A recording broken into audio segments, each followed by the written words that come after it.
আমরা খুব আনন্দ লাভ করলাম। দ্বিতীয়ত কথা যে আমরা এখানে খুব ভালো লাগতেছে। দেববাড়িতে এবার পঞ্চমবারের মতো চতুর্থ প্রহর অনুষ্ঠিত হচ্ছে। খুবই পবিত্র একটি অবস্থা এবং খুবই ভালো লাগছে বিষয়টি, এবং আশা করি যে পরবর্তীতেও এরকম হবে। প্রতি বছর এটা হয়ে আসে, প্রতি বছর হয়, এবারই হচ্ছে, এর জন্যই আমরা সবাই আসছি।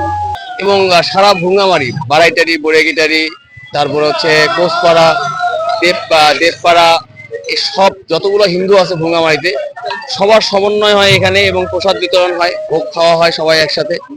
খুব আনন্দ ফুর্তি এবং মানে আনন্দের মধ্য দিয়ে এটা উদযাপিত হয়।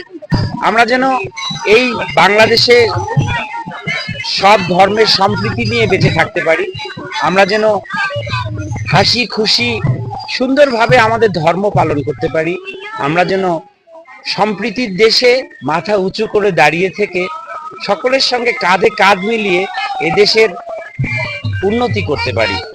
আসলে বাংলাদেশ একটি ধর্মীয় সম্প্রীতির দেশ।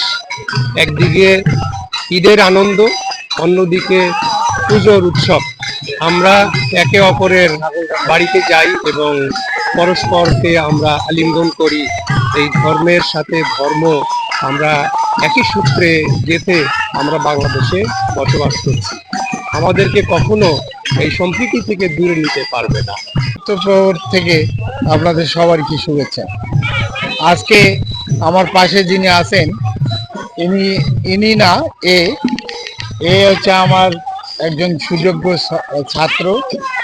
আমি হয়তো ক্ষুদ্র শিক্ষক। এদের দ্বারা আমি সম্মানিত হয়ে নিজেকে সম্মানিত বোধ করছি।